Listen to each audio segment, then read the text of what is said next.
Voilà, je vais demander votre attention pas très longtemps, 30 secondes. D'abord, vous remercier toutes et toutes d'être présents ce soir. C'est une preuve aujourd'hui qu'on ne vit pas toujours dans le monde de l'immédiat et c'est pas si on claque dans les doigts que c'est fait le lendemain. Madame Corten, Monsieur Pirlet qui a fait les études pour RESA, Madame Corten qui est le bureau d'études qui a réalisé l'éclairage et le projet d'éclairage avec RESA, avec Monsieur Pirlet pour la commune. Les premières décisions datent de 2009, donc nous voilà 10 ans après. C'est la preuve qu'on ne peut pas toujours tout faire tout de suite. C'est une gage de patience. Mais voilà, avec un peu de patience, on y arrive quand même. Donc remercier M. Bastin qui a monté le dossier à l'origine avec le collège de l'époque, dont je faisais partie, mais il y avait d'autres qui sont ici présents et qui ne sont pas là, mais qui avaient aussi travaillé à ce projet il y a déjà 10 ans d'ici. Remercier la société NJ, donc Mme Corten, je l'ai déjà remercié. Remercier également l'agence de développement local qui suit le dossier, je pense à François et vous, n'est-ce pas, cher ami? Merci beaucoup en tout cas. Et alors aussi souligner le mouvement citoyen qui s'est créé autour de cette tour et autour de ce cimetière. Donc ce sont des citoyens qui ont pris en charge, en main, de redynamiser le cimetière, lui rendre une seconde vie.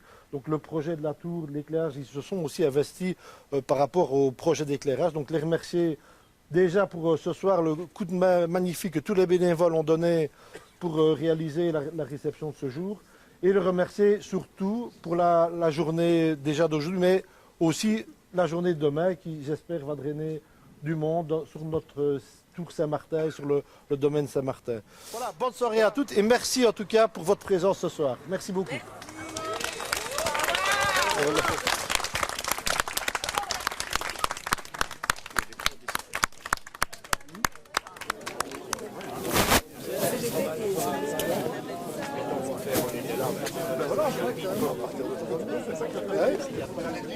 On peut retraverser.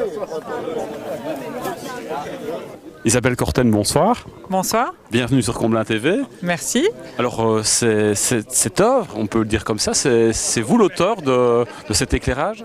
Oui, alors c'est moi et mon bureau, donc Radiance 35. On a effectivement réfléchi à cette mise en lumière depuis un petit temps déjà et on est vraiment très heureux que ça soit réalisé ce soir. 2009, et au début, je veux dire, il y avait une technologie avec des tubes néons, etc. Là, vous avez une toute autre technologie. Oui, alors ici, on a choisi de travailler avec de la projection. Donc, c'est de la projection d'images qu'on appelle des gobos, qui reproduisent en fait le dessin de la porte, des vitraux de la porte. Et donc, effectivement, c'est une technologie qui a évolué et qui n'existait pas il y a 10 ans. Alors, on vous doit plusieurs mises en lumière de monuments, notamment à Liège. Oui, alors sur Liège, on a fait l'hôtel de ville, le Mont-Saint-Martin, le Pont Saint-Léonard, le mémorial de Cointe, et puis effectivement, on travaille sur plein d'autres dossiers, dont le plus grand est la Grande Place de Bruxelles. Et des illuminations comme celle-ci dans le milieu rural, ça arrive souvent? Non, on est très content effectivement de travailler comme ça sur un sujet qui est tellement beau au niveau paysager. C'est vrai qu'on n'est pas souvent confronté à ce genre de travail, donc on est ravis. Merci Isabelle. Merci. François Louon, bonsoir. Bonsoir. Bienvenue sur Comblain TV. Merci, bonsoir. Alors François, cette organisation, tu es pour quelque chose, puisque c'est toi qui as suivi tout le dossier, un dossier qui a été subsidié. Oui, tout à fait, c'est un dossier qui a été subsidié. Maintenant, petite correction, j'ai pas du tout suivi tout le dossier. En grande partie. C'est un dossier qui remonte à 2009, qui avait été porté à l'époque par le directeur général, avec une demande de permis d'urbanisme en 2011. Pendant 5 ans, on était en attente de la demande de subvention au commissariat général au tourisme. Puis il a fallu être patient. Et effectivement, à partir de là, début 2018, nous avons eu la bonne nouvelle de l'octroi de la subvention. Mais le permis d'urbanisme n'était plus valable, il a fallu le réintroduire. Et donc c'est à ce moment-là que moi je suis que tu rentres juste en soutien.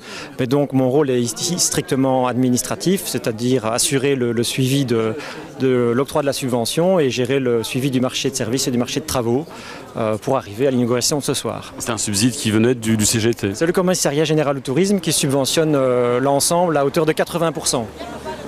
Merci François. Bonne soirée. Voilà. Alors, ici, je suis avec Didier Pirlet. Bonsoir Didier. Bonsoir Georges. Didier, conseiller communal, mais également agent RESA et qui a travaillé sur ce projet. Et Jean-Claude Bastin, directeur général. Bonsoir. Jean-Claude qui, depuis le début, Jean-Claude, depuis 2009, qui est à la manœuvre, je veux dire, de ce dossier, un dossier qui te tient à cœur. Oui, parce que la tour Saint-Martin, c'est quand même le symbole de Coblin-Montpont.